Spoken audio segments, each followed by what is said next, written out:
Ah. What a great sound to start on.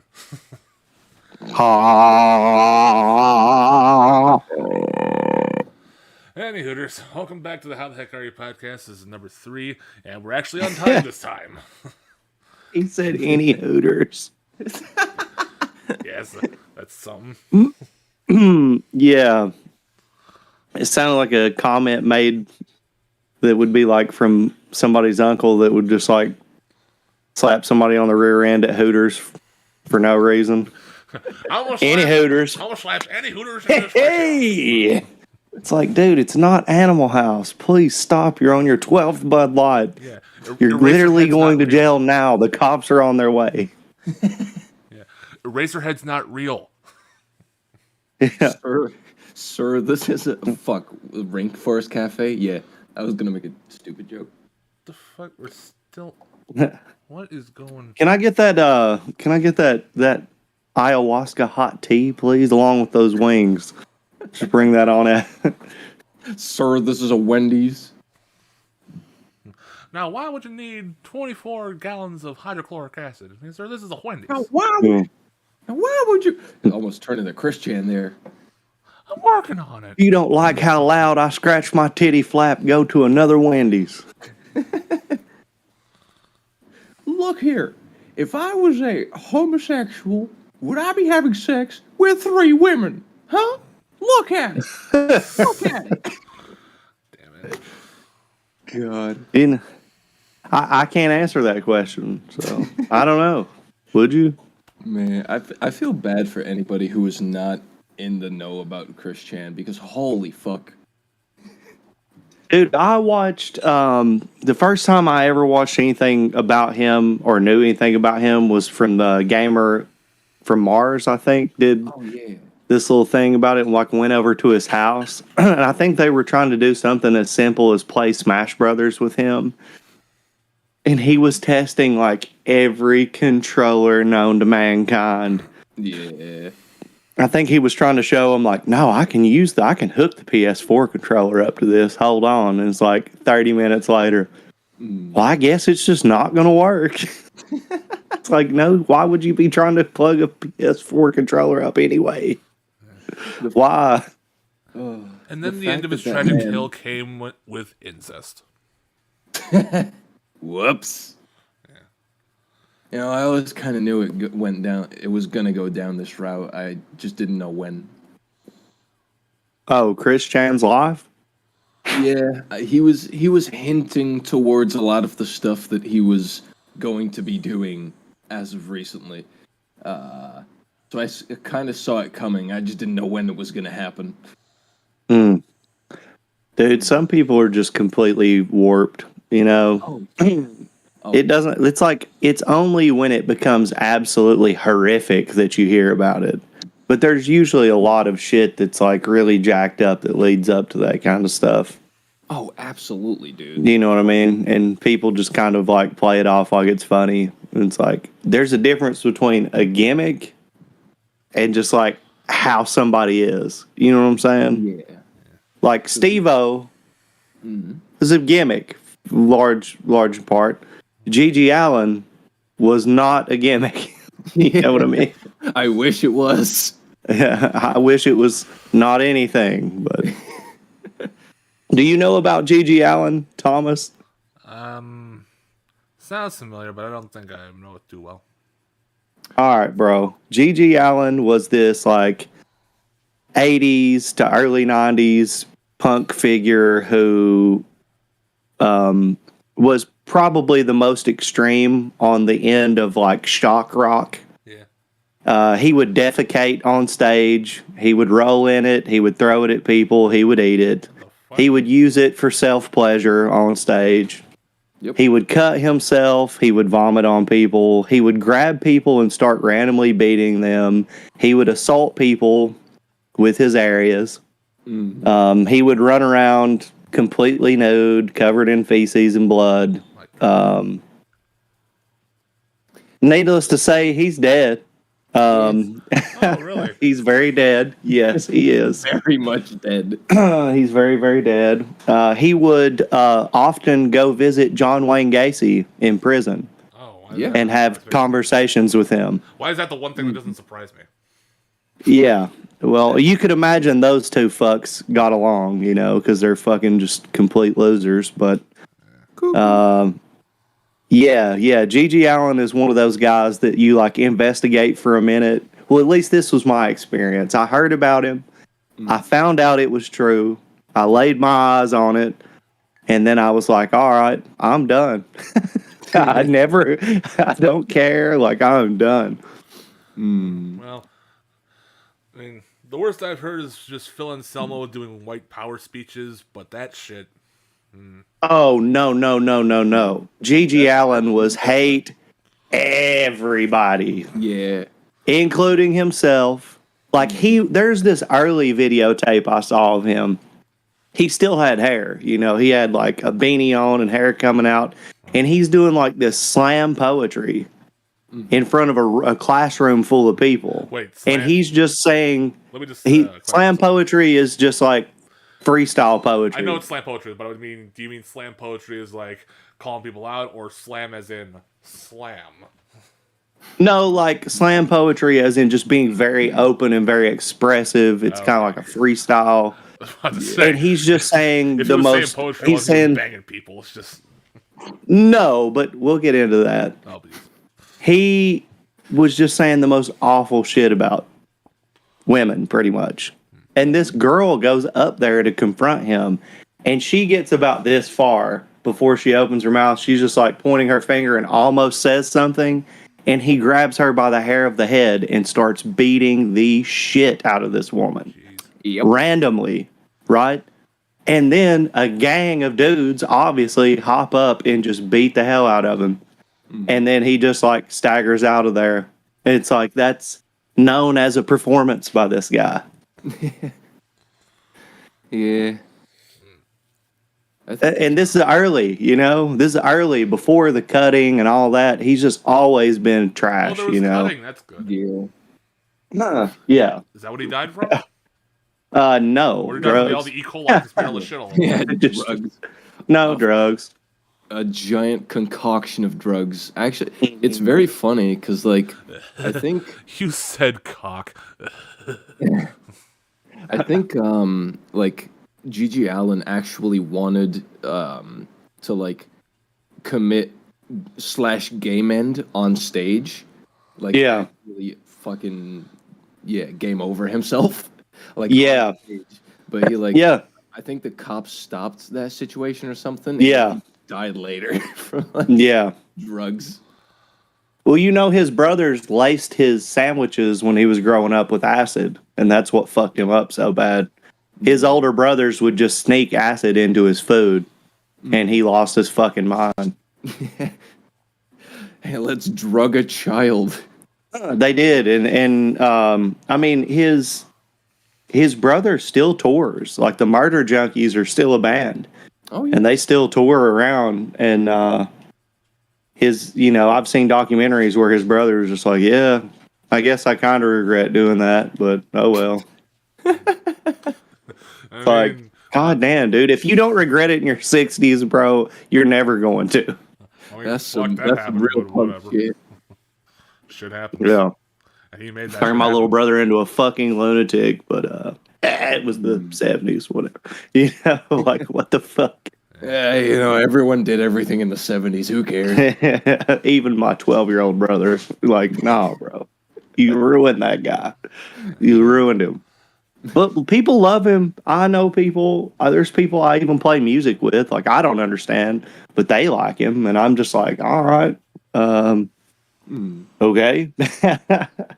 Well, you know. I'm entertained by him, but liking him that has a very specific connotation to it.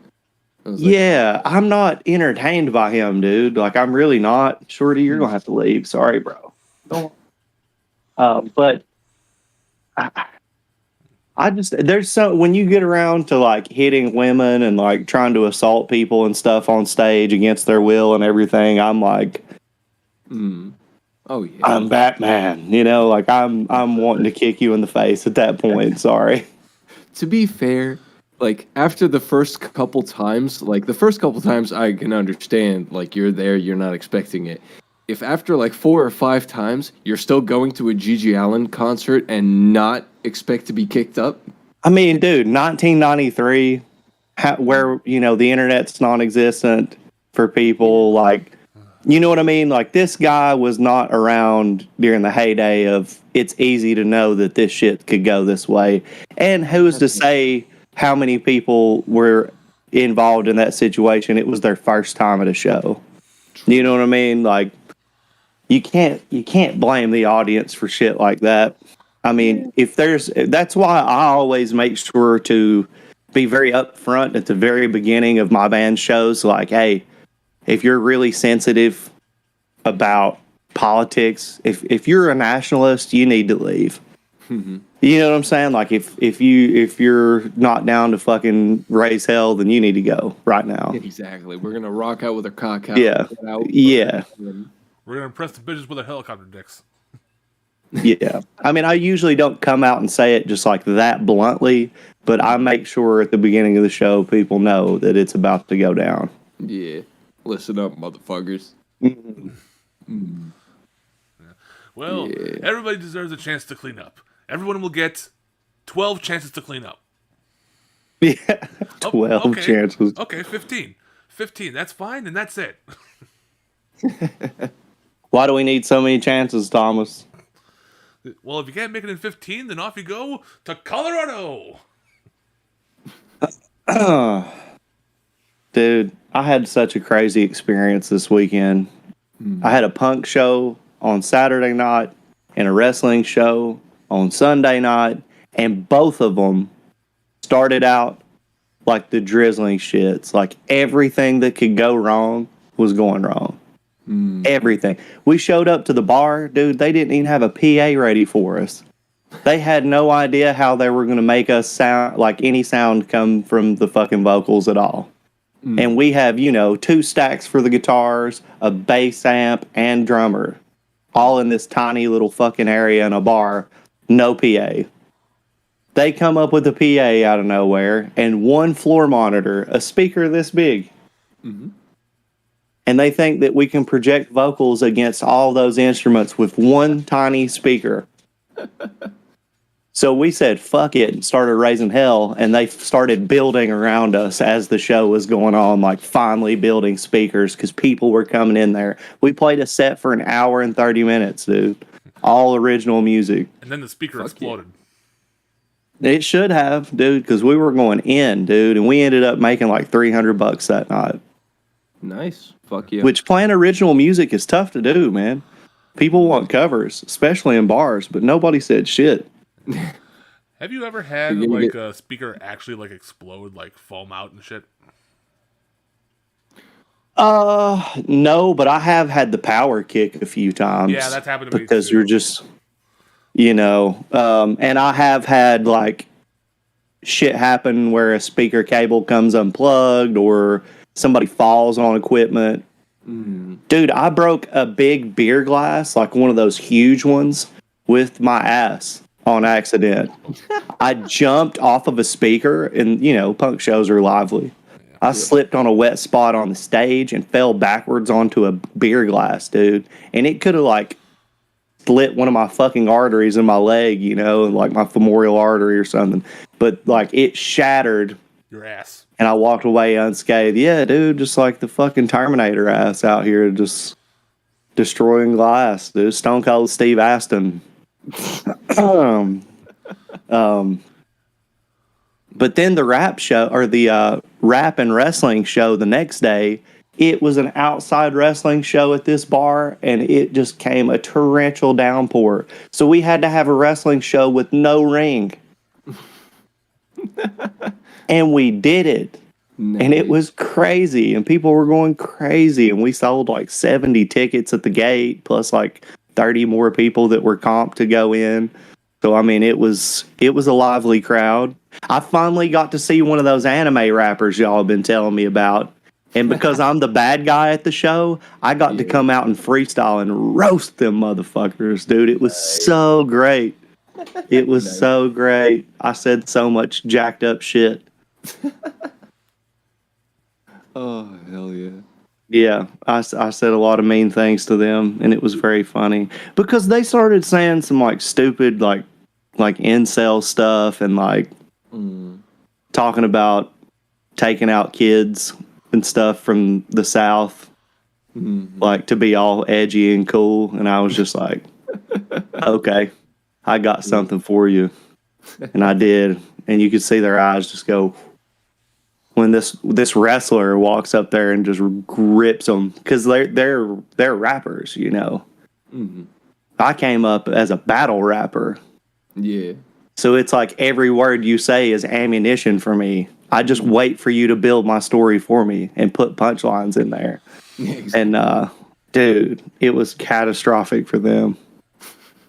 And it makes me feel bad because I like doing that. Battle rap is such a have you guys ever been in that environment, like in person? Have you ever seen battle rap happen?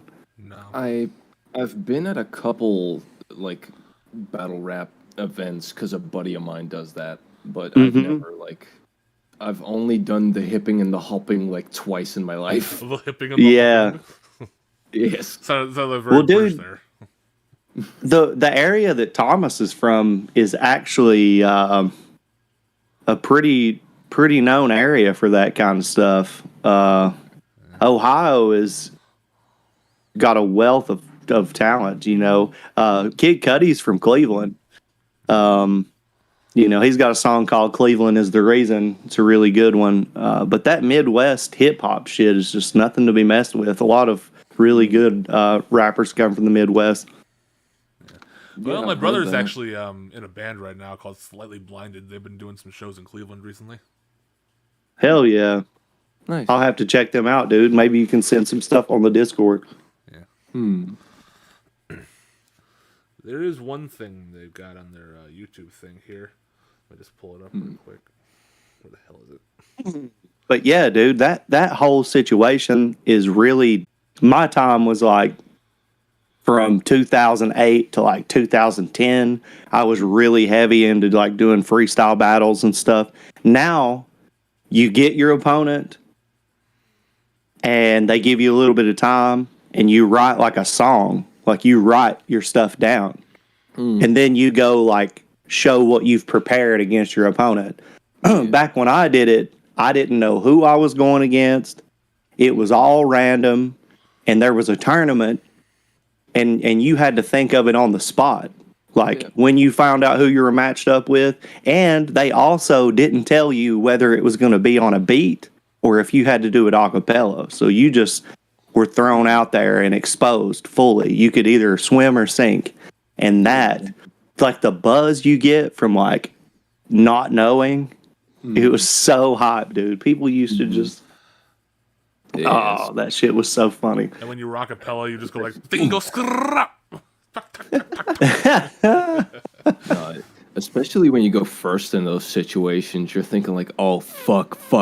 I got to think of something on the spot right fucking now. It's like, I have had some pretty shit moments, right? In the scenario where it's like you got to start, you're nervous, but it never got to the point like I would stumble for a couple of like maybe a line or two, and then it was like bang, I got my footing and I was off to the races, bro. yeah, This one guy used to hate me, right? Because I won the first. It was the Black Student Union freestyle battles, right? So, like, they were already upset that I won the first time because it doesn't look very good on a black student organization to have the white guy win the rap battle. So, they're, you know, I mean, it was just like legitimately, I get it. Like, I'm not trying to sit here and blah, blah, blah. I get why that would be kind of awkward. It was awkward for me. I did not expect to win. I didn't even sign myself up. Like, my friends did it as a joke because we would, you know, smoke weed and freestyle. And so I'm sitting there in study hall and they're like, hey, man, they're calling you up to the youth center. You got to go up there. So I went and found out I was signed up. But after I won, there were some people that felt a certain type of way about it that lived in the dorms. So like every single time I would leave, it was the battle music, like the Pokemon battle music. I would run into somebody, they would lock eyes on me, and it was like, and I was like, fuck, dude, I can't freestyle. I'm on my way to this class. I'm 10 minutes late already. And so I would. I would try to take a shit. Yeah, and it wasn't always great because I was in a rush and it's like the middle of the fucking day, you know, just random stuff. Yeah. So then it comes time for the next battle, and there's this guy in the dorms that's been talking all kinds of shit. He's cornered me in parties trying to freestyle battle me and all this stuff. He gets up there, his roommate's hot manning for him. He's so cool, he's so great. People are allowing him to do whatever he wants to do. Mm-hmm. Fuck the rules, right? I would suck his dick for a Klondike bar. Yeah. Well, he said something, Frank. Oddly enough, you would say that. He said something, and this is when I knew I got him. Mm. Him and his friends were laughing about a line he had just said about some intercourse he was having with a woman. And he was like, my boy knows, blah, blah, blah, blah, blah. And I was like, the first thing I said, you two, I got a feeling, man, something ain't right. Kel, how the fuck you know so much about this man's sex life? Everybody in the room exploded on that one. And his face was just boof. He went first. I had gone first every single time up to that point. He went first, and everything he said, click, click, got him. It was his turn to respond. And he handed the microphone back to the judge. I won. You got an Eminem moment right there. He couldn't say anything, dude. I have a picture. I have a picture of me with shaggy hair, 145 fucking pounds, you know, just looking like a scrawny ass little trash kid. And this dude just like this. You know, while I'm sitting here lighting him up. I have a picture of that moment, dude. It was from MySpace, to tell you how long ago it was. Oh, God. Yeah. I mean, what are you... But so when I get the chance to do it, it's fun. What is something you expected to say to something like that? Like, I watch him in the corner or something and get cucked by him? Well, that's the thing. They were trying to talk about... Because they're roommates in the dorm, so they both had to live in this one little unit. Right. And they were talking about all this wilding out they were doing, all these women and everything. I just kind of pointed out how, you know, that's kind of suspect. And some other things about him that's just like his jewelry was fake.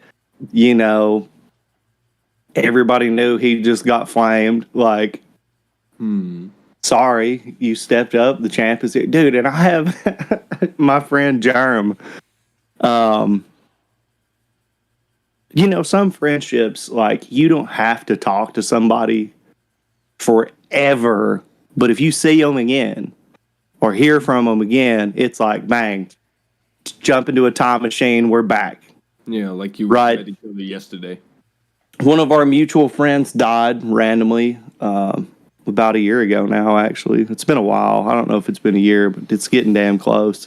Mm-hmm. And he just messaged me, dude, and was just like, it was just like, we had never left where we were at. But he was there when I won, and I walked out the door. You know, we start going into this from the youth center down this elevator into this little like open area where you first walk in, and it's like echoes because it goes up and everything. He says, "The champ is here, the champ," and here I am. You know, fuck, I just won the Black Student Union Championship again. Like, I'm not trying to go through this shit again. Mm-hmm. He wouldn't let it rest, dude. Every time we walk in the dorms, that guy's sitting there that I just destroyed on the little chair inside the champ is here. Who knows? Y'all done found out. You know, just he would not let it rest, dude. But I love that guy. He was great. It was a big thing, man. It was crazy. I mean, it's nothing now, you know, just a memory to talk shit about, but So yeah, that experience for me, bro, I'll always enjoy that environment. Even though it's evolved and everything, I still like to see it. And I like to roam around the shit talking Serengeti, man. Yeah, it's a fun scene. Like it's a fun vibe to be in. Like the 2 times that I've been in those fucking battle rap whatever thingies. Mm-hmm. It's like, you know what? This is not really my style, but y'all are having a great time, so I'm having a great time. Right? That's the thing. People turn up for that shit, man. Well, they they get go- they go- so into it. Yeah. It's funny. Every back and forth, it's like, yeah, and they go, oh, and it's like, ah, Everyone's Yeah. like, yo! we fucking, That's just why. hudda-ba-da-da-ba-da, yeah, hudda-ba-da-ba-da-ba, ah, hudda-ba-da, ah. And then, ah! I could only imagine what that would be like in like Dutch. For him, like, or like go to the Irish one, like You'd be surprised, actually. There is a giant like Dutch rap scene. oh, really. I'm sure, dude. I'm sure there's a giant rap scene of fucking everything. Yeah, I've looked into a bunch of them and I'm just like, look, this is controversial statement. All right. But when your language rhymes words on purpose, when you're just normally talking, Yeah, your rap is less impressive to me. Sorry. I mean, if every sentence in your language is structured to rhyme or has like certain things that have to happen, like a lot of languages will assign genders to things, yeah. which especially which makes them end a certain way all the time. That rap is less impressive to me, dude. That's like cheat codes, dude. Especially because English is way not that way.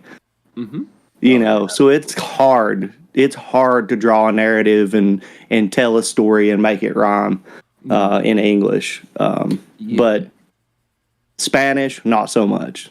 German, not so much. Like Exactly. No, yeah, there's a lot of words that just like, yeah, like you said, it all already kind of rhymes anyway. So it's like, yeah. put that shit together, boom, you've got something that sounds impressive, but it's not really that impressive to do. And then Whereas boom, you got a English is- sandwich. Yeah, exactly. Then boom, you got a sandwich. Whereas English, It's like speak a sentence that's coherent. Sandwich. sandwich. You're eating. Oh, you also need for the Spanish hip hop, you need the dong dong dong dong dong dong dong dong. Every single song.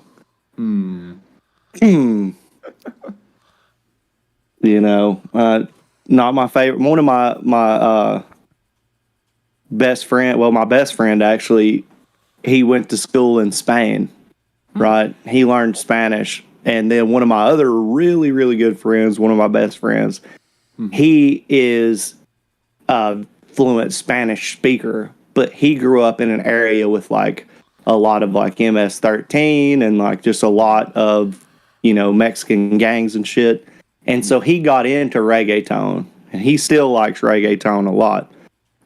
And those two motherfuckers used to annoy the shit out of me, blasting reggaeton, singing these Spanish lyrics. And look, I have a diverse taste in music, bro. I like all kinds of shit. I was in high school with my friend from Macedonia listening to DJ Tiesto and shit, back in the day. But like, I can't get into reggaeton. It's way too repetitive for me. Yeah, I don't really mind some repetitive. Like, there's some like that old '90s techno style shit. I fucking love that. The roots. Even thing. though- Oh, the trans shit that's just Yeah, fucking over and over. better off alone. Just that on repeat. Yeah. Like, that's simplistic as all fuck, but I still like it. But if it gets too much like that, I'm like, I don't know. It's a weird balance. Yeah. Fucking Darude Sandstorm. Sandstorm, yeah. Or the sandstorm that everybody forgets about. Ecstasy. Dun, dun, dun, dun, dun, dun, dun, dun, dun, dun, dun, dun, dun. That shit was just as bad. I heard it all the time. I was just like, nope. Sandstorm, Ecstasy, anything pretty much David Guetta, DJ Tiesto, just stop. I've heard it too much. Quit. Blue by like 65. Mm. Yo, listen up. This is a story of a blue thing, and all this shit is blue. Yeah. Guess what? Blue. Ba-da-ba-da-ba-ba. Blue. If he was green, he would die. Dabba-dee-dabba-die. Or he'd be high. Yeah. Or you put Oh some my chicken on God. it. But the chicken. Oh, damn. Thomas is a rapper. God damn. Spit some bars right now. Give Go, me Thomas. Go, Thomas. Give me a pre-death of Whitney Houston, post 9/11 type rap. Yeah. Pre Whitney Houston. Put a Spit some domestic bars, violence whatever. filter on that. Well, fuck. It's on. Not sure I want a that. song. That's oddly I specific. want a song that sounds like RuneScape. I want a song that sounds like RuneScape mixed with Jodeci, mixed with almond milk. I don't know what the fuck Joe. Almond. How dare you? One of Dude. the greatest R&B quartets of our time. One of the most underplayed singers of all time, William Hung. Well, that's probably why I don't know him. I don't think of. You don't remember that guy from like season 1 of American Idol? I don't watch American Idol. I fucking hate those shows. Dude, you have no idea. Like, you're sitting here disrespecting a man who has the greatest vocal ability of all I time. just hate American Idol. Like, I don't mind it. I'm sure if I listened to him, I'd like it, but just American Idol, I have no fucking. There's no doubt you would like him. You're going. He has the voice of an angel. I dare you to look up William Hung. Obviously, we can't play it on here because he only does covers. But hey, Shorty, Oh, did you get invited on this podcast? Did anybody tell you that you could be? No, you're a diva. Forgot about this. You're a diva. Shorty, stink up the room, quick. Yeah. Yeah, that guy was fucking hilarious, dude. I forgot about that guy. I just rewatched it real quick. You're talking about she bang. Dude, my tag team partner has this country gimmick. He calls himself the honky tonk heartthrob.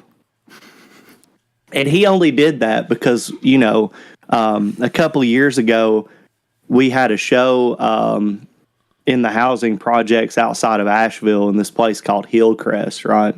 Mm-hmm. For the community, and Juneteenth is a holiday, for the black community, and like celebrating a lot of the history of theirs that has just been kind of glossed over in the past.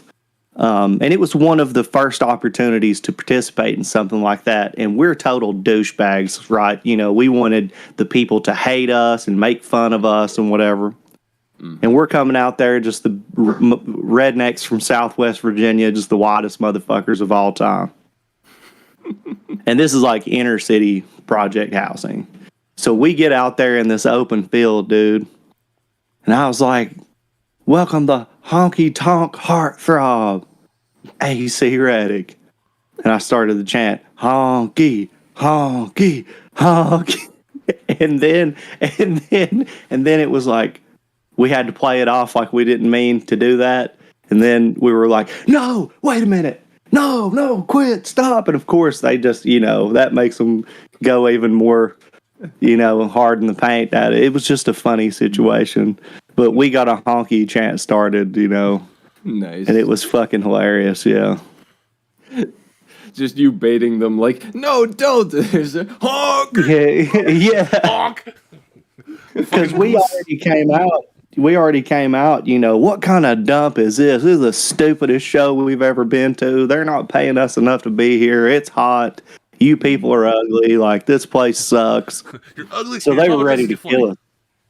Dude, I didn't even have a match at that point in time. My partner was wrestling a singles match, and after he lost, I took off running because we had made everybody mad, on purpose. But as a joke, I was going to run, and usually they all laugh and I just run off.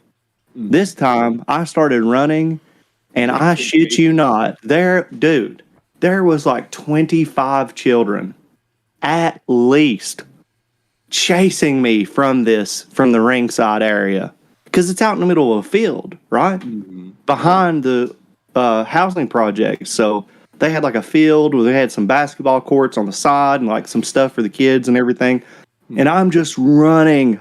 I mean, I hadn't been what I would consider an athlete for over a year at this point. Yeah. And, I wasn't training or keeping myself in shape. So my legs blew out. Like, I collapsed because I was running from these children who were full of energy for, a good distance, because I went all the way down as far as I could go and looped back around as to not drag these children way far away from the event. So I turned back around, and they're still chasing me, and I just fall face first. Dude, it was like World War Z. That, I got away from there with my life, but that shit was crazy. What a show. There was a guy out there raising hell. He was on his like Instagram live or something. He was like, y'all gotta get out here. This shit is dope. Hillcrestlemania. And we started calling it Hillcrestlemania because the name of the apartment complex was Hillcrest Apartments. And that was an epic experience for sure. Should have called it Hillcrestal Meth. Yeah, no, not to be disrespectful to the community of people that live there and let us do that to celebrate with them and everything, because that was awesome, dude. That's the thing. Like, this place gets a bad reputation because, there's people hustling out of there, and we're talking about gangster shit going on there, right? Yeah. Like, the only reason that we got in like that is because it was approved by more than just the city and shit. There were people who really run that place that were like, we're going to make sure this is good. Right? These are right folks. They're all right. But I mean, to be honest, we had the opportunity to step inside of an area and entertain these people who a lot of people wouldn't even ask, wouldn't even try to go there. There's like a certain point at night where you just don't go there. Yeah. You just don't. And we were allowed to be there, welcome. Everybody treated us like gold. Everything was perfect. It's one of the most phenomenal shows I've ever been a part of. And it even kept going after the sun went down. We didn't even have any lights, really. And my match was the main event, and we couldn't hardly see shit, but the people were still there. It was incredible, dude. I've had some incredible experiences with just crowds being there and through shit circumstances holding it down. Yeah. Pretty incredible. I love it when it's like, of course, when you have fun with your show, that's one thing. But if the audience themselves actually like have fun with your show, that's a whole nother. That's fantastic. If you see them going like, hey, fucker, go absolutely apeshit over your show, that's the best feeling. Yeah. I know. You guys know Slipknot, right? Oh, yeah. Their fucking 9.0 live show they did back in 2005 or something. You can hear like the beginning of it. It's like, due to unforeseen circumstances, Slipknot will not be performing tonight. And then you can hear some guy in the audience shout like, they're right fucking there! That's crazy. Yeah. It's very faint, so you gotta really listen to that. I thought that was the one where they came out with the slip nuts instead of slip. Oh, that's crazy. Just a couple dudes slipping on nuts. Have you ever had a time, Nino, where you played a show and it wasn't for the kind of crowd that the music was made for? Once, yeah. It was like one of the local festivals that we have over here. It was, to me, it was told like, hey, this is just like fucking whatever. There's like a metal stage here and then a fucking pop stage. It's like a variety show kind of thing. Yeah, stuff like that. And I was like, fuck yeah, I'm down. Hell Yeah. I've been to this city before, performed there before. Great city, great people. Why not? Yeah. And we go there, and it is literally just all the most radio-friendly shit you could ever imagine. I was almost surprised that we didn't see Imagine Dragons playing. And it was just like all these like teenage white girls, and I'm just like, oh god, we are gonna traumatize some people today. Hell yeah. We did. Bring out the Clockwork Orange. Yeah. My punk band played a rap show one time. Oh shit. And dude, you would have thought that we were, I don't know, like some kind of super talented ballet act or something. They were just, whoa, had their fucking cell phones out and on us and just like tripping and like calling people on their phones and wanting them to see what was going down at the fucking rap show and shit, because we started getting wild and we put a little skit in the middle of our show where we had a hardcore wrestling match and we're hitting each other with pans and shit. And it was fun. We were freaking people out, but they were like super tripped on it, but having a great time. Like I've had some experiences where people just were not expecting what we do at all and could have very well ran us out there with torches and pitchforks, but instead we're just glad that the monotony was broken. Yeah, honestly. Like people, it's easier to get over for my band at variety shows and places where that aren't punk shows, because you have the people at the punk shows that are like, is this punk? I don't know. Like, who's wearing a studded jacket? They're not even dressed right. You know, that kind of shit. Like, because we're not posers. We don't wear uniforms to shows and shit. Like, yeah, dude, it's the variety shows that have always been like so hot because people don't expect that shit. Honestly, yeah. Like I was expecting a lot more backlash, and like I did see a lot of faces that were like either what is this, and like with like a bit of an angry face, or like what the fuck is this with like a shocked face. But apart from that, everyone was having fun. So I was like, hell yeah. Okay. Well, it's fine. like it's like when you watch those fucking those black people on YouTube react to metal music or something. They're just never fucking prepared. Yeah.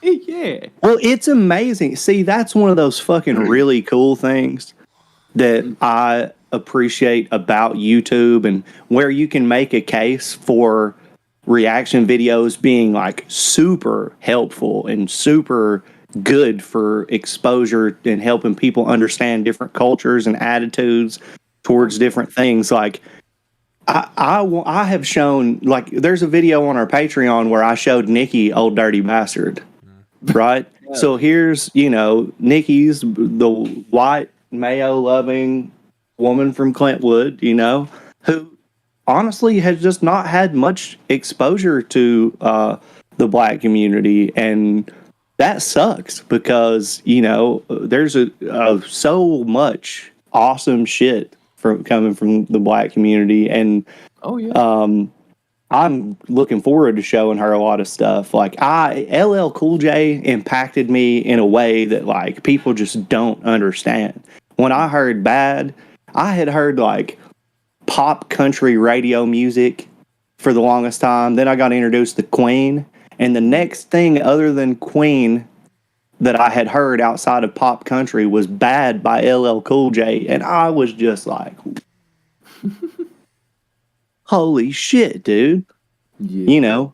So giving other people those moments, like where they get to hear, you know, Tupac, you know, changes or something like that, you know, like it's going to be a mind-blowing experience. Oh. I love seeing people do that. And then seeing people who, like, one of my favorites, there's a pop country song that's undeniable. It's called Neon Moon by Brooks and Dunn. I'm sure you guys have heard it. I know you've had to have heard it, Thomas. Possibly, but I wouldn't remember. But I watched a reaction video of a couple of brothers who had never listened to it before, and they do like breakdowns of music and stuff. And they were more like funk, like R&B, and like a lot of the awesome music from their culture that is out there.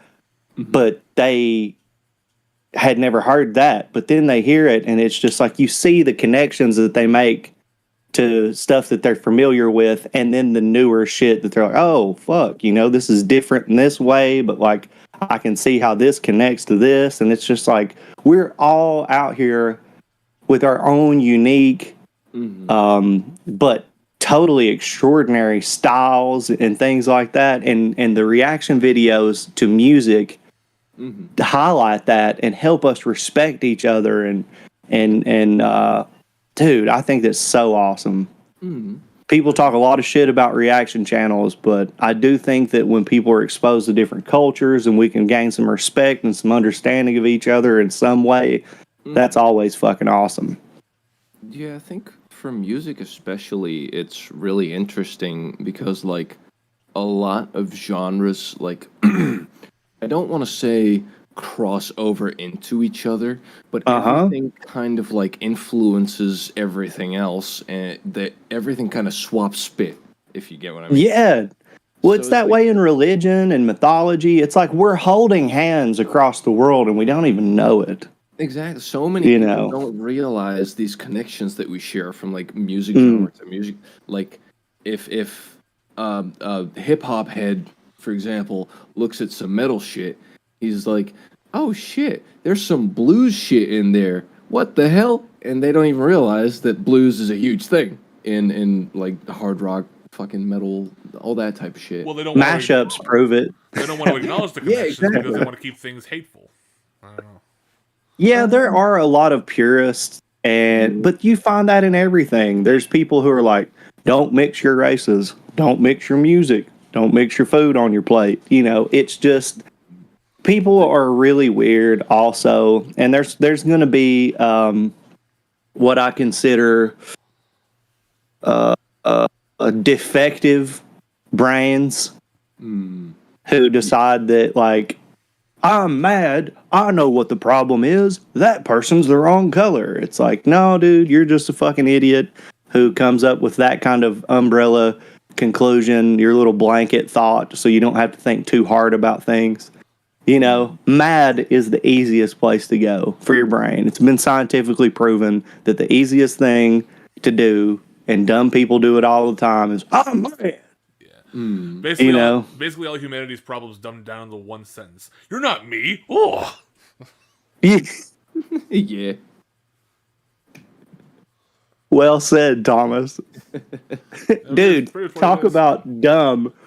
I just recently got exposed to the world of Smash Bros. Cringe.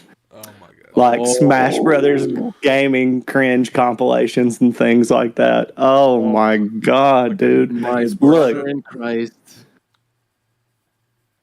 Look, if you're Smash Bros.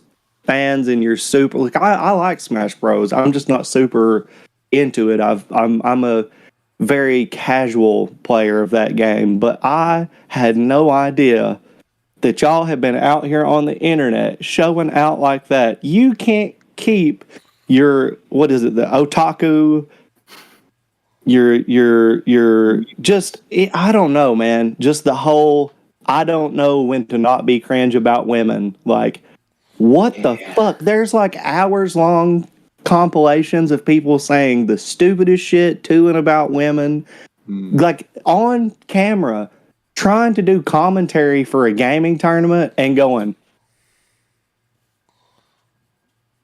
right in the middle of a stream. What are you people doing? What are you doing? It made my skin crawl, dude. I was just sitting here listening to the shit these guys were saying randomly, and like, I don't know, man. That shit was cringe as hell. And I had no idea there was a wealth of that within those streams. Oh yeah, as someone who is an avid fan of things like Evo and just fighting game tournaments in general, I have loved seeing the Smash fan base just completely deteriorate into madness. Cause at first they got really mad because their game is not really a fighting game, it's more a party game. And it sucks shit as a fighting game, and that's why they get mad at it, because they treat it like a fighting game. And then they all like, I don't know, they just got the microphone too many times, and they felt too comfortable, and they just like all their bullshit out. I was like, dog, dude. At least Tekken players know when to shut the fuck up and when to pop off. I don't know what the cause is for it. I just know that it's an it's like, I wouldn't even say astronomical, because you can believe shit that's in space. It's just like, it's just so beyond mind-numbingly, why did you do that? Like, every single clip, I would be like, dude, why did you do that? Why would you do that? Like, people just dropping N-bombs for no reason, bringing up the R word for no reason, not the one about mental disability, but the other R word for no reason. And I'm just like, dude, just shut up. Like, you don't have to say any of that. It will be like the sidebar shit that they're talking about. And I'm like, dude, just... Nobody's begging for you as a person to be here. You're commentating a fucking fighting game right now. Just focus on that and you'll be fine. The whole conversation is just like, oh man, that game was just... That was a nice move you just pulled there. Women, am I right? Yeah, dude, but it's not even women, am I right? It's just like edge post, like 4chan edge post commentary for no reason. I'm just like, dude, you're literally live on the internet. The other guy that on this particular clip I'm talking about was just like, yeah, I had no idea he was going to say that. I don't agree with that. Can we change to somebody else? Like, and they go from the camera to... The guy was totally just the same way I would be. I would have probably slapped the guy, but... You know, baby powder first, of course. But, yeah. Jesus Christ. Yeah, that was so wild. And then I've got into the compilations of people cheating during speedrunning events. Oh my god, yeah. So fucking many. Have you seen any of those, Thomas? I know people do like those tool-assisted speedruns, don't they? Yeah, but that's not... This is like trying to make it look like you are actually playing instead. But it's a video. Yeah, there's a couple of them that have just been videos. I think like Charlie may have talked about them, like Moist Critical. He may have covered probably. a few ones. That would not surprise me. Yeah. The dude... He would be the perfect one to troll those guys. The dude just playing Super Mario Bros. With a blindfold, just randomly pushing buttons, is still my favorite. I think that's the one Charlie was talking about, too. I remember that one. The one that I saw was a Metal Gear Solid run. Yeah. And it was funniest because he actually played the first part of the game and then cheated for the DLC and played a video and didn't know that he had done it, that he had clipped the video clip together so fast that it was the world record. So whenever it was done, he was like, I just don't know. Like, I don't know if I would consider that a world record. There are a lot of people that have been playing this game. We don't have all of their playthroughs, so...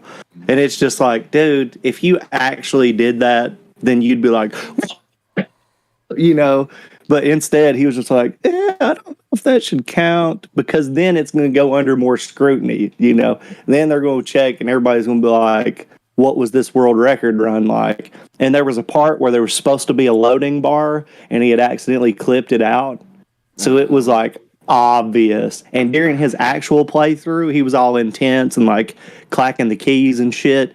And then during that part, he was like, oh man, yeah, I'm reading the chat now, guys. Yeah, that was great. And it's like, no social awareness, no, you know, what an idiot. You I think that was live at a speedrunning event too. I was saying, Chad, you and Nikki should check out Jaden Animation's video of like her speed running through Cooking Mama 2. That's a. She's the one that came up with burnt apple pie %. Dude, I'm just gonna tell you, when it comes to the animators that do the whole here's animated me and like my voice, I think she might be like Jaden wouldn't be the worst, but definitely like the Emery Chew and a couple of the other like their voices, she's not gonna do it. It's already been decided that that's never going to happen again just because she's like wanting to push her face through the fucking, wall every time she hears their voice. So the high pitch anime girl voice, Nikki's about to jump out the window over that. Yeah, if I see one more fucking VTuber in my recommended doing that, I am going to poke my own eyes out. And at what point is it like, listen, y'all, appropriation is a thing, right? It may like at what point is it like, listen, y'all, this is really close to Yellowface, all right, with the voice, and get a little bit close. When's the rice hat coming out, guys? I mean, it pretty much is. Yeah. I would say worse than a rice hat. Hello, my name is Cowboy Takanashi. Cowboy Tanaka. Are we gonna go that? Damn it. Yeah. Are we gonna go that fucking far? Like, I mean, I just I have all the respect in the world for somebody that can set up that technology. Mm-hmm. It's hard enough for me to have a microphone and a camera and the internet, right? I used to that has to be tough. To stream all that shit and set up all that gear and get your fucking avatar, which has got to cost money unless you know how to use Blender. That I am not knocking the setup, the gimmick. I think it's all great, except for the voice, the adoption of that whole culture as this is who I am. It's like, you like that. Yeah. It's not who you are. The stereotypical, like, oh, I'm an anime girl now, guys. Please treat me as such, even though I'm a 34-year-old dude with a beard. That's another thing. Like, I've seen some of these motherfuckers, they don't even use their actual voice. They use text to speech. So it could literally just be some random 60-year-old sitting behind that computer. You wouldn't know. Because there's a cute anime girl on screen. Yep. Bro, imagine the guy who has programmed AI to run that for him. And he's just like laughing straight to the bank. Ah, ha, ha, ha, ha. If I was smart enough to create the AI for that, fuck me, I would be laughing. I would love to have a fucking Jarvis that just sits there and entertains weeboos on the fucking internet and like rakes in the money, dude. Like, I would just, please have a fucking VTube AI that just runs all day and makes me money, please. Isn't there a movie about that? Isn't there a movie where there's like an animated like digital pop star that everybody's looking for and thinks is a real person and is making... No. Not her. Her is like... Oh, yeah. No. See, yeah, like her. I want a VTuber anime girl like her that just makes money for me constantly. Yeah. Oh. Dude, would that make you like a cyber pimp? Ever since I can remember, I've been popping my collar. Technically, I mean, it's an AI, so it's not really going to have feelings anyway. Yeah. Fuck Hell yeah, dude. I might as well be a cyber pimp. That title sounds hell cool. Yeah, dude. Well, fuck cyberpunk. I don't think fuck cyberpunk. I'm a cyber pimp. I don't think you guys are thinking about that name very well, because you know what cyber pimp is shortened to? Simp. Oh, dude. I thought you were going to go a different direction, because I thought of something worse. Yeah, let's not. Yeah. What, chimp? No, let's move off this. I see. That's the most terrifying. Every time I hear the word like chimpanzee, I get scared. Those things terrify me, dude. If I'm being honest, like that is probably the one animal that I don't want to come across in the wild. I would almost take anything else because them motherfuckers will on-site you. You know what I'm saying? And the first thing they're going to do is try to rip off your genitals or claw your eyes out. Yeah. Do either of you think that either of those things sound like a good idea? Because I don't. And guess what? I can't outrun these motherfuckers. I'm not strong enough to wrestle them off of me. Behind a cage, they're going to throw shit at me. Like, no. Nikki's talked many times about, having a pet monkey and how this would be cool and everything. And I'm just thinking, the day that guy, like, I've been punched in the eye. Have either of you ever had, like, a swole up fucking black eye? Yep. Not from getting punched, but yeah. So it sucks. Now imagine the force of God coming with a fist and claws just to rip it. No. Nope. Mm-hmm. They have claw. You think a chimpanzee's fingernails are just like fucking manicured? Look, bro, I'm looking this up right now. Do chimpanzees have claws? You think they go to the orangutans and just have their nails filed? Dude, see, orangutans I'm cool with. Yeah. I think it's- Holy shit, here's a chimpanzee filing his fucking nails. I'll be damned. They usually bite their nails. Some prefer Fingernails can be claws. That don't mean nothing. Yeah. God damn it, Google. You're $1 billion company. That's a gorilla. That's a gorilla. That's a gorilla. Millie Gorilli. Dude, there's this meme that's so funny to me, and it has cracked me up for years. And it's, I feel bad because it has to be so tragic, dude. It's an orangutan with oxygen on. So the real picture is obviously of like a sick orangutan, sad or whatever. But he's like reaching up like this. And it's like, please tell my wife I'm an orangutan. I just love it. I love it. So funny. I'm an idiot. I know. But yeah. Reject humanity, return to monkey. Dude, I am so terrified of chimpanzees, man. Even gorillas, man, because like gorillas are pretty chill. They say as long as you don't try to fuck with them, they really don't even, like, they're trying to spy it from the fucking bushes and shit. They're not even really trying to mess with you. But if you obviously approach their group or whatever, they're gonna buck up. But like they say, they really don't want to fuck with humans at all. Chimpanzees are going on these war marches with fucking, ready to kill other fucking chimpanzees. They see you, you're gone. Oh, yeah. I mean, hell no, dude. Bears don't even do that. Yeah. Gorillas know? want to chill. Chimpanzees Yeah. want to war. They're basically They go to war. the moose of the monkey world. Yeah, moose is another one, dude. I would never want to run into a moose out in the wild, dude.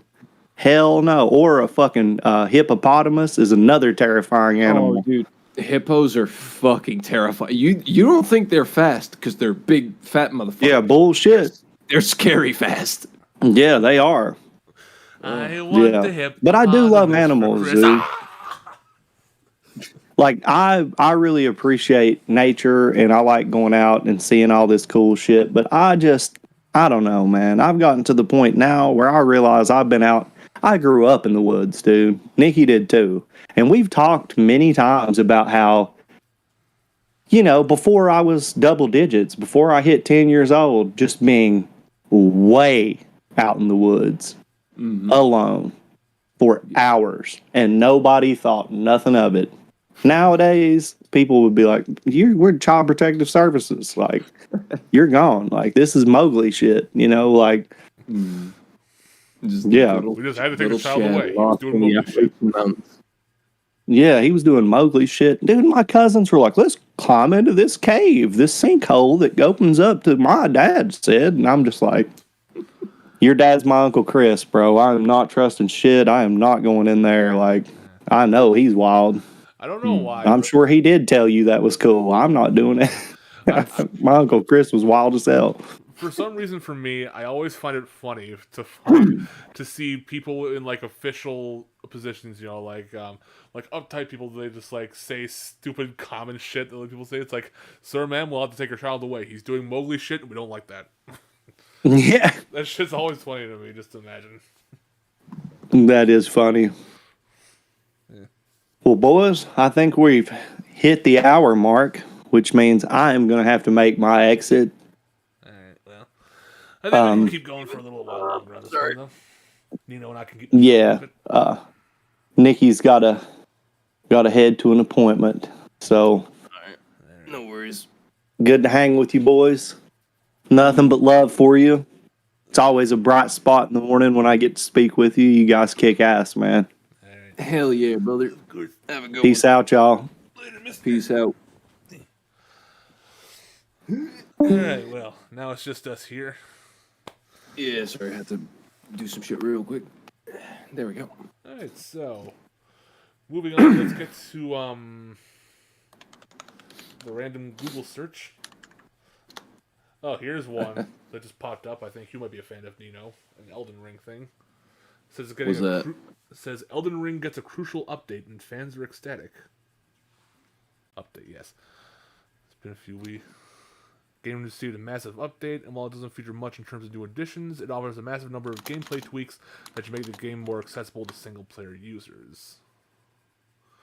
According to Kotaku, the new Elden Ring update made summoning signs more useful, allowing gamers to send summoning signs to summoning pools in multiple and distant areas. This means that players... Accessibility. Gotcha. Yeah. This means that players now gain a higher chance of being summoned to another player's game while exploring their own lands between. Additionally, the players won't have to explore and continue exploring the fantastic world of lands between while waiting for a summon.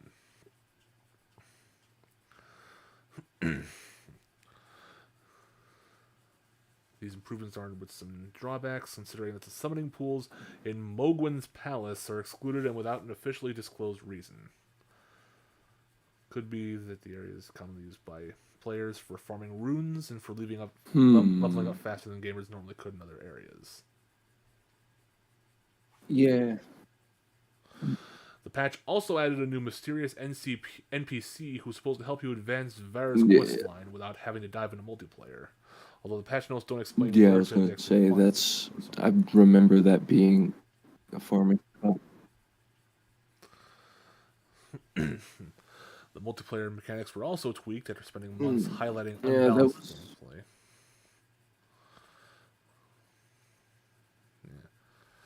New update will That was a thing I noticed, like, because they had to fucking push the game out the door, like, a lot of NPC quest lines weren't done yet, I mean. So I'm glad they're fixing those. Yeah. It says, new update will now allow gamers to join others and go toe-to-toe with other Tarnished, most notably the Bloodhound step, which allows gamers to dodge attacks at high speeds while becoming invisible, has been tuned down up to a point in which excessive use makes the skill less effective for a limited time. However, it does allow gamers to go further if they're relying on equipment, but that's actually a result of the overall tweak. Most notably, gamers' characters can now roll farther when they're not carrying much, and their overall agility seems more affected by the gear they have equipped.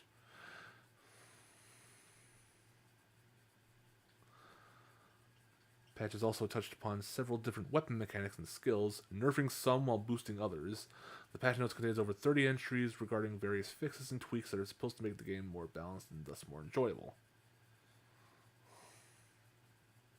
So just some general bug fixing, balance fixing, general shit. Yeah. I mean, I'd rather hear about that fucking expansion that was apparently maybe leaked. Maybe it's not real, but maybe it is. Again, I'm not knowledgeable on Elden Ring, so I'm not really sure about all that stuff. But I'm going to bring it up because you are. So It's good that they are fixing the game because there are definitely some issues with the game that people seem to ignore because they think Elden Ring is the best thing since fucking sliced bread. yeah, Which it is, but it's also not flawless. It has a lot of flaws, and I think they're working on that. It seems like it, so. I'm good with it. From Software is probably like I don't want to say From Software, but Miyazaki is probably the only motherfucker I still trust in this industry. Yeah, well, So, are there any sort of soapboxes you want to go on? not really.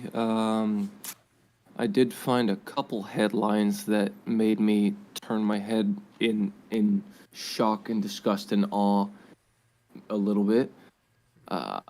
One of which being because you saw the what was it? Pac-Man World got a remake, right? Yeah, it's getting a remake this August. Yeah. As of 2 days ago, apparently, there is also a Pac-Man movie in the works, Oh, really? and that doesn't sound too bad. Yeah, that doesn't sound too bad, right? Pac-Man movie. You could do some stupid shit with that. Could be pretty funny. Yeah. Here's the crux of the issue. It's live action. Oh my god. They're doing a Sonic the Hedgehog thing? Yeah. Either that or 1980s or 90s Mario.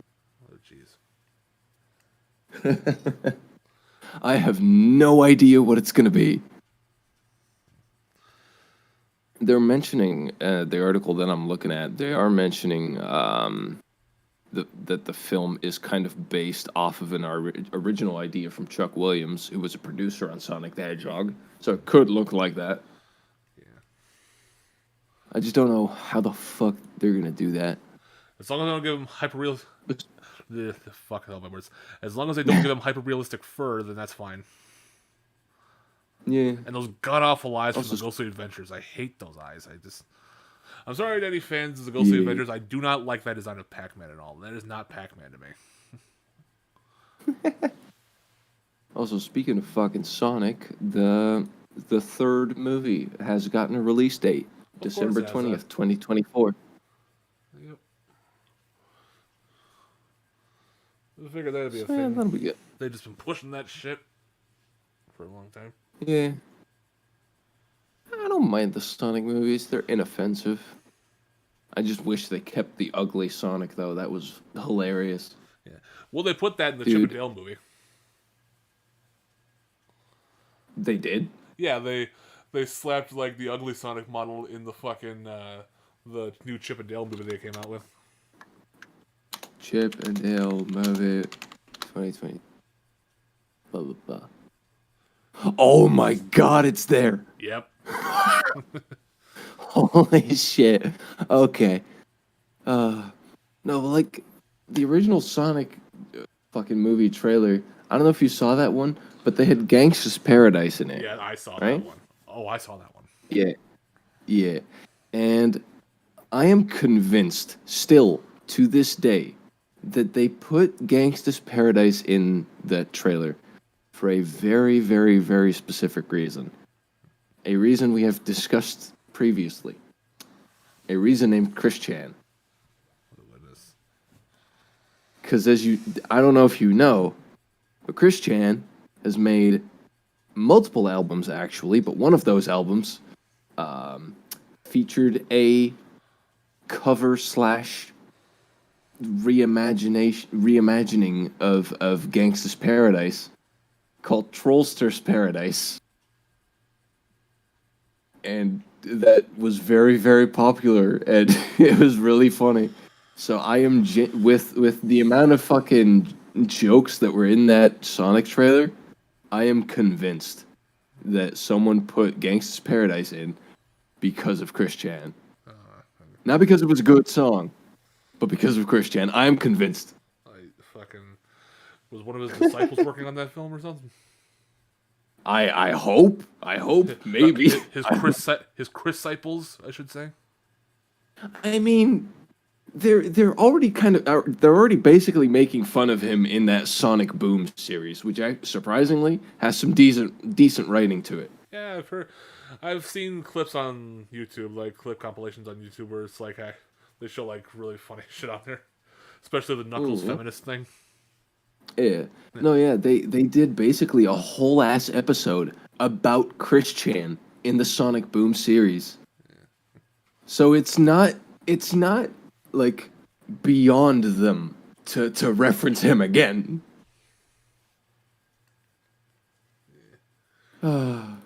I just wish we could have gotten Chris Chan in the actual fucking movie before he did what he did. Chris, you gotta get on set. I'm working on it. I'm working on it. Barber, get out. I gotta get into my Sonichu costume.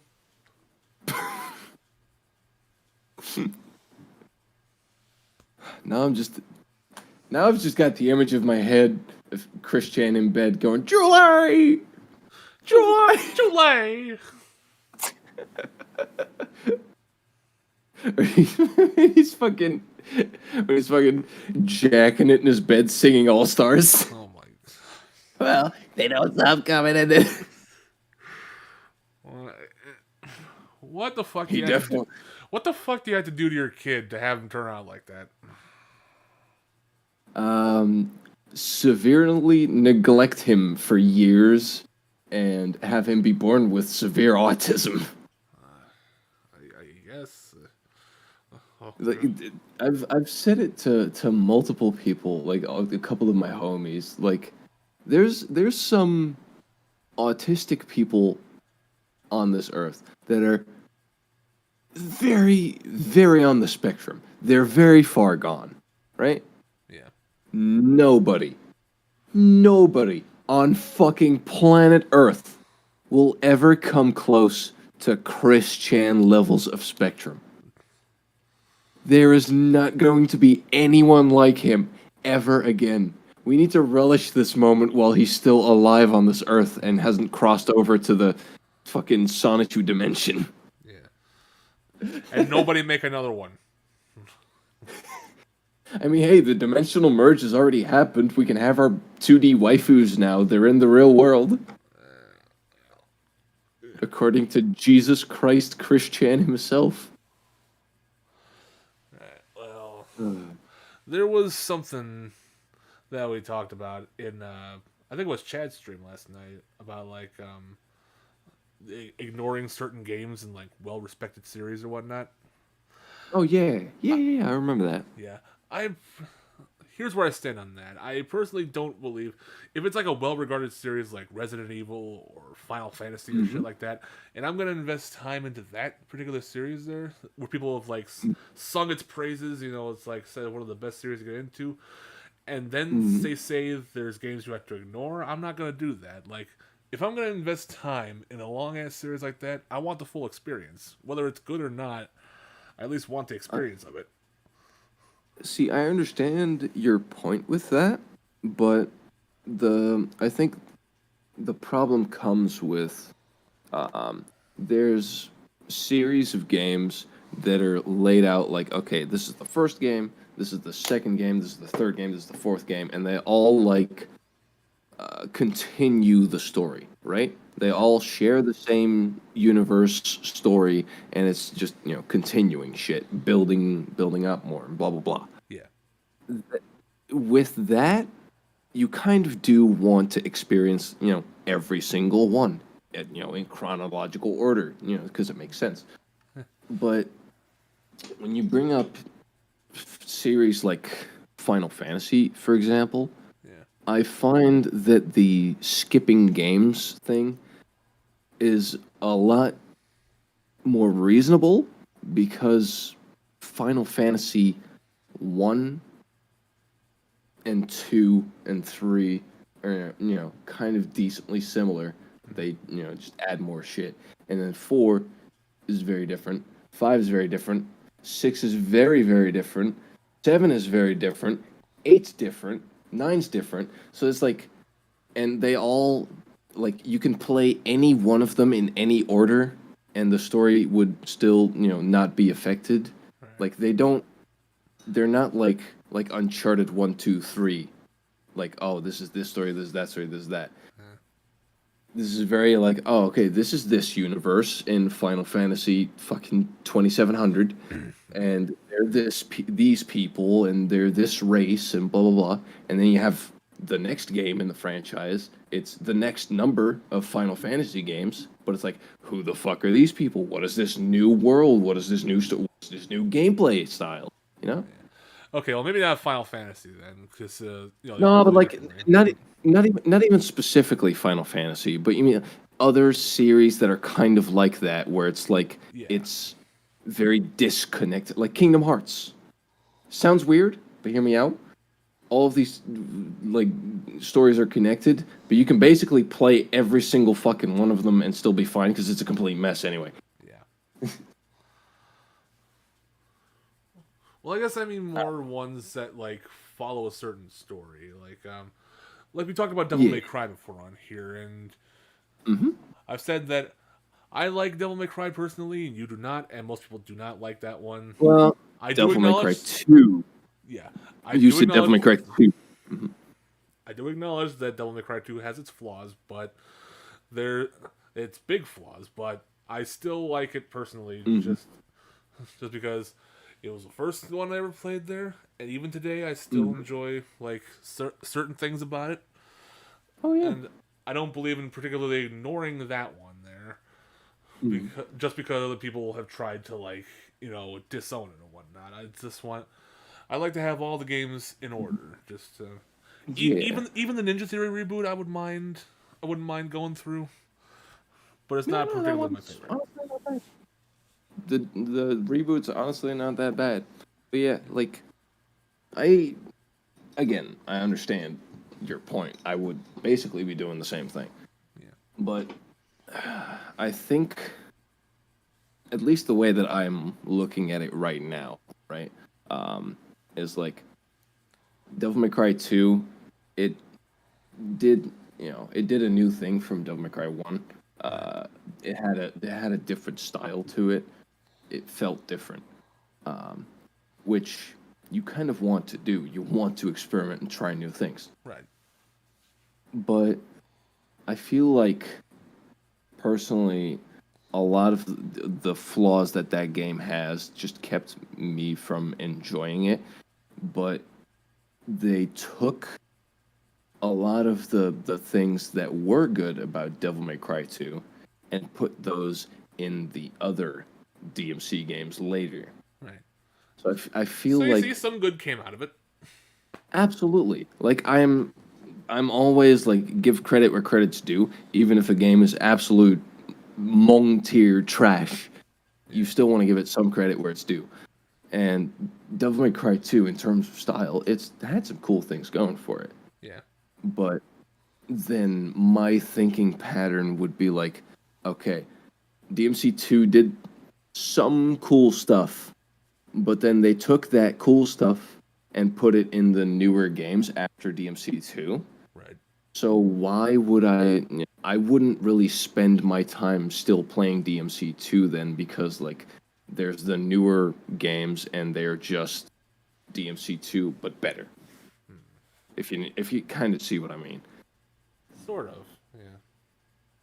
Like there is absolute merit to revisiting, like even if you're like, oh, I'm gonna revisit these games, but you're playing like an HD collection version of them or some shit. Right. And there's some stuff missing. Silent Hill. You want to go? Yeah, exactly. You want to go for that original shit. You want to go for like even if it's flawed to absolute fuck, you just want that original experience. You want to see how it's like. Yeah. Well, you know what original experience I'd ever want again?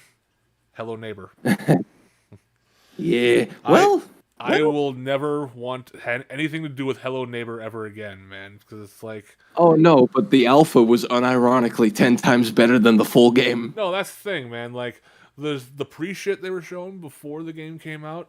Like the first stuff they were showing out, like the trailer, the pre-alpha, the first alphas they came out with, those were fine. Yeah. But as they went on, updating the game, like I want to say Alpha 2 or 3 and onward, they just kept making it more and more broken just to cater to the YouTube crowd.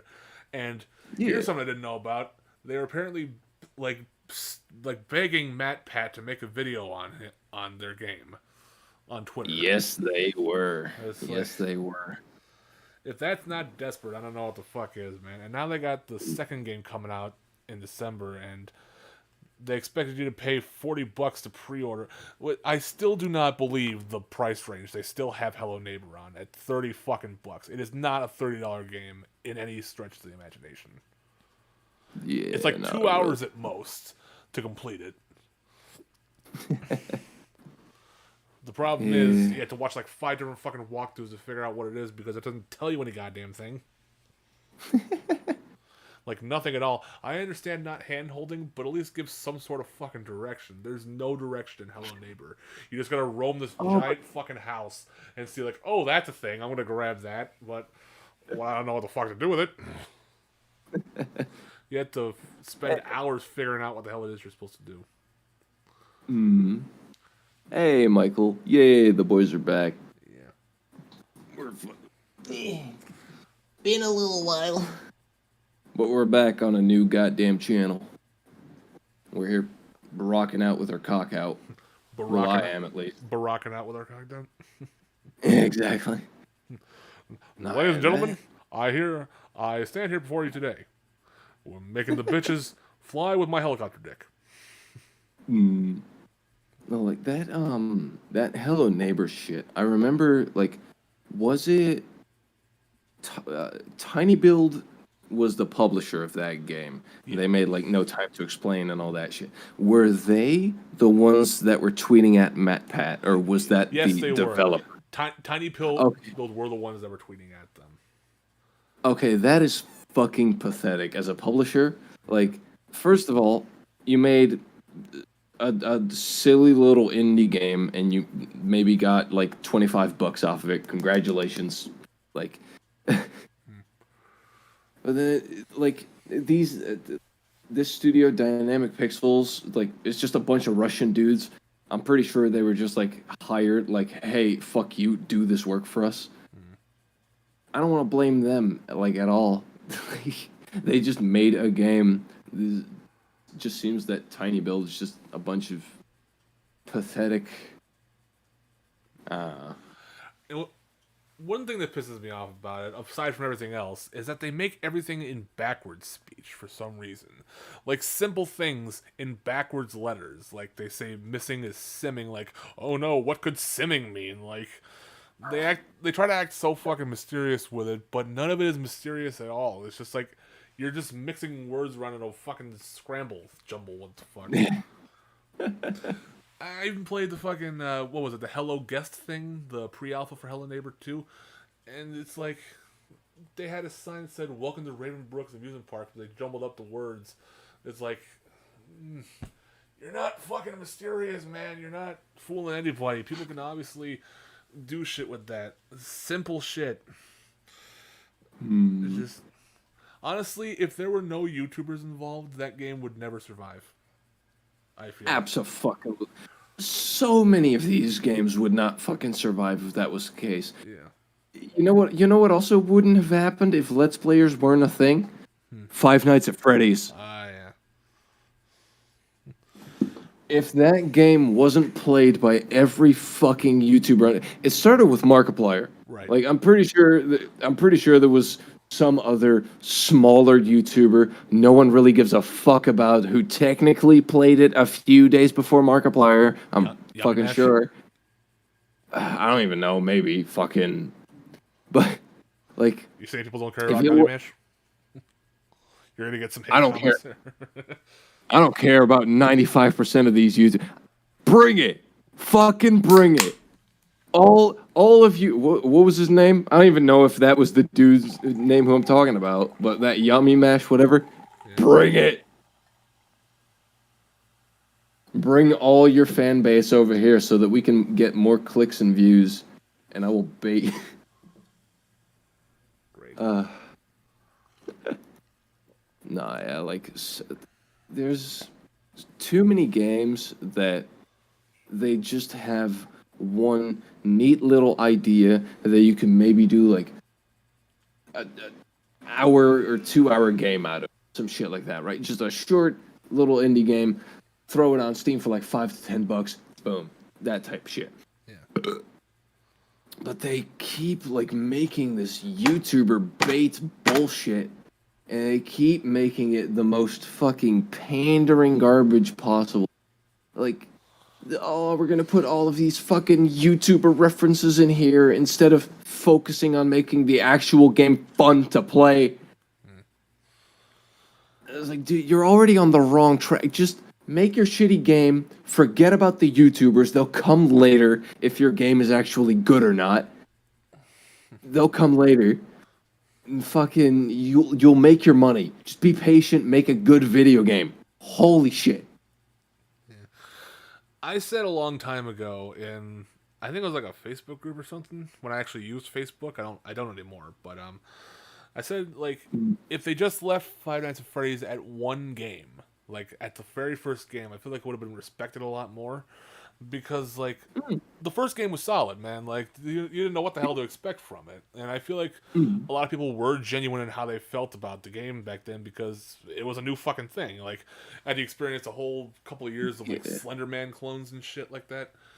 It was definitely a breath of fresh air there, but, like, I feel as though the way Scott released the games, like, releasing them months apart from each other, the first 4 games, and just, like, building up all this hype, like, putting up a demo on IndieDB, and then giving a select exclusive demo to some YouTubers like Markiplier, Corey Kenshin, and all those there, which I like those guys. I've watched their videos before. I actually do like those guys, but not all of them, but just those ones in particular. But and then since that no problems came from the demo, he just fucking releases the game without saying a word to anybody.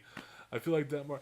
In fact, Jacksepticeye brought that up when he played Five Nights at Freddy's 4. He's like, no idea what the man's thinking of releasing his games like this because it's like the exact opposite way of how you want to market your game. Yeah. It's like Five Nights at Freddy's. I want to give, again, credit where credit's due. You said, like, if they left it at one game, I don't even think they need to leave it. They needed to leave it at one game, but just not milk the fuck out of it like they did. Like, FNAF 1, a good base, right? Yeah. It's the base layer of the cake. It's the fundamentals. It's like you tried an idea, you executed it. It's maybe a little bit sloppy, but it works. It's fun. Yeah. FNAF 2, refinement of fucking everything. And then FNAF 3 comes, and it's like a little bit of a different vibe, a different setting, different, game mechanics. And I was like, okay, this is kind of interesting. And then it kind of started petering off a little bit, if that's the right word.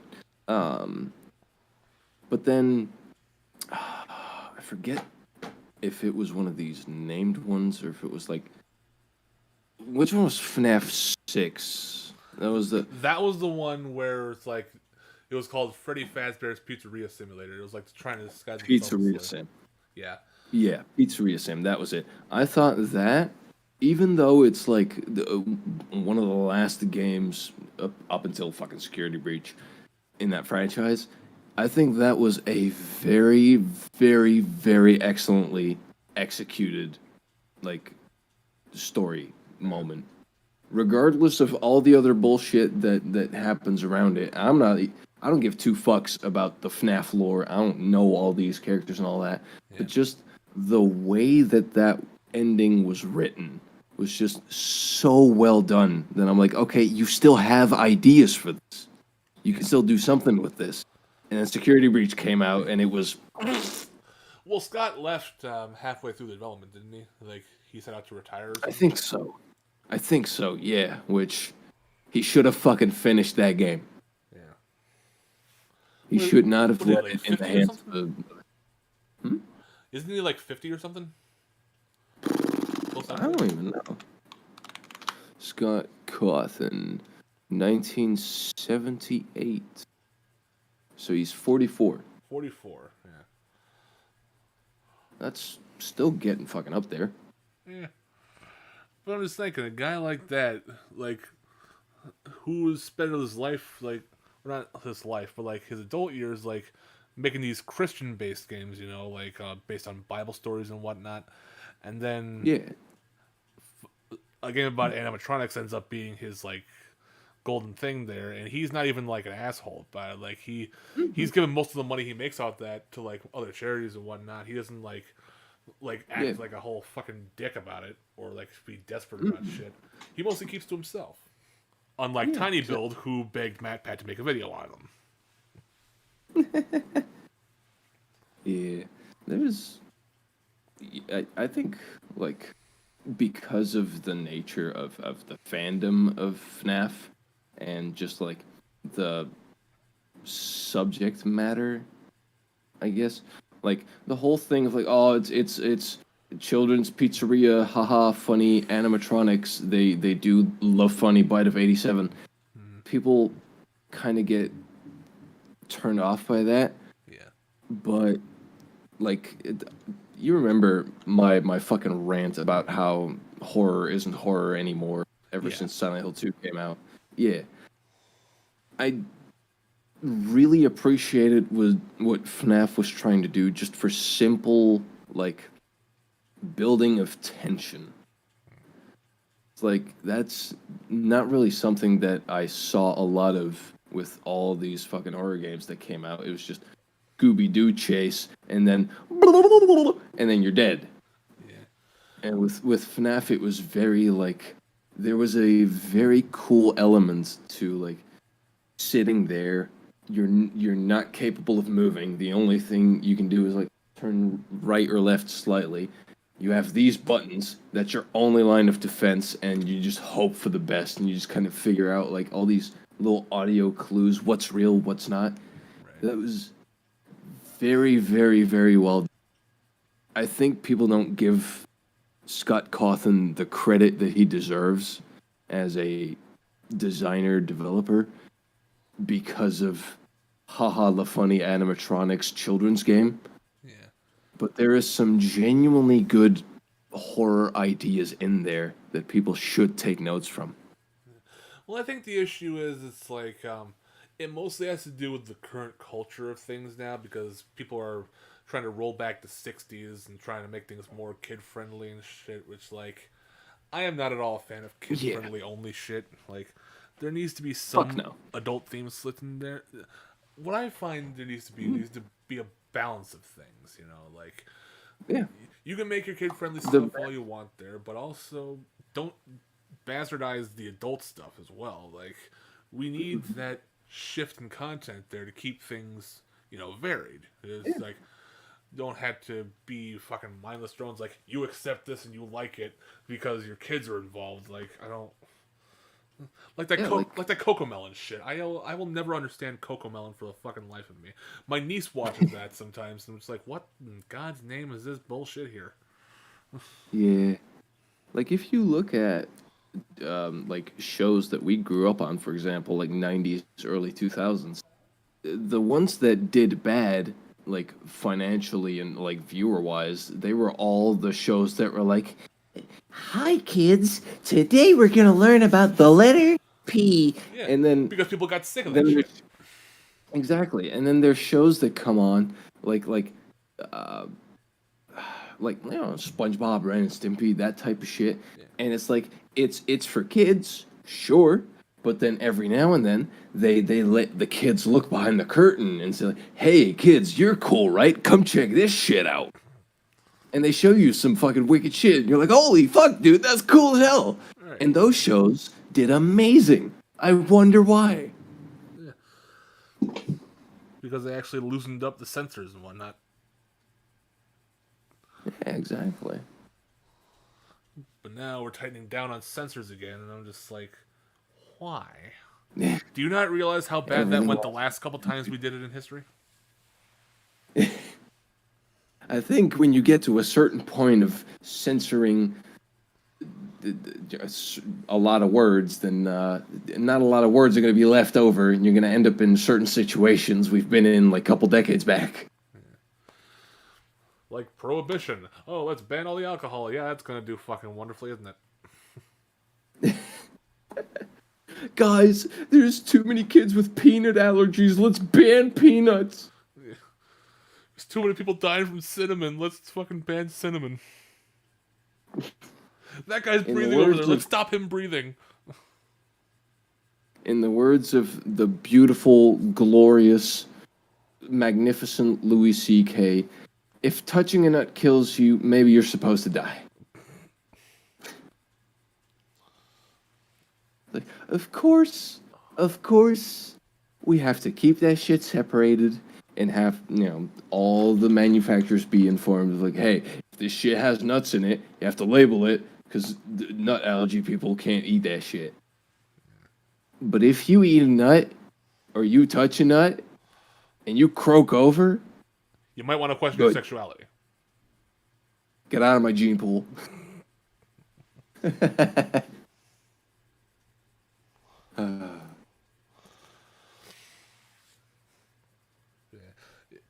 Anyways, back to FNAF. It was interesting watching Markiplier play through that a little bit. Just how pissed off he was getting at that and all the weird glitches he was seeing in there. And what was that VR one? Help Wanted? Yeah. Where it's like you fucking do all the minigames and whatnot. Mm. That did some fun shit too, but then it had to ruin it with the fucking rogue code is trying to enter your brain through the Sword Art Online machine. Ooh.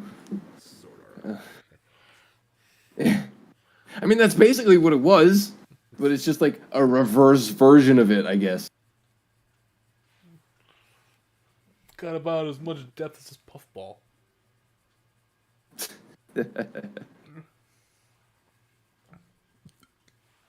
Anyway, it's been like an hour and 40 minutes. You want to call it a day? Almost 2 hours, yeah. So, God yeah, damn. that's all we got going on so far. This is a bit of a lengthy one. Yeah. So, Yeah, it was a good episode. yeah. I feel like that's how we should structure it there. Like, once Chad's in for, like, the first good hour, we can just, like, continue talking about other bullshit onwards. Yeah, sure. Although it's sort of... Actually, no, yeah. But I don't know what I'm saying. But anyway, thanks to everybody who tuned in for the episode today. We'll try to think of some other topics to go off of and more soapboxes from Nino here because he loves to go into soapboxes. Absolutely. Yeah. I give the people what they want. But, yeah. And also, I noticed we were still skipping frames at the beginning of this. It sort of just triggered out a little bit. I really need to fix that. I don't know what the fuck's causing it. I thought it was the CPU usage, but I don't know. I'll have to think of what the hell's going on with that. So, yeah. It'll be sort of, but that's all we got for this episode. So, thank y'all so much for tuning in. And as always, we'll be back next week to see how the heck y'all are then. Bye-bye for now. Sayonara.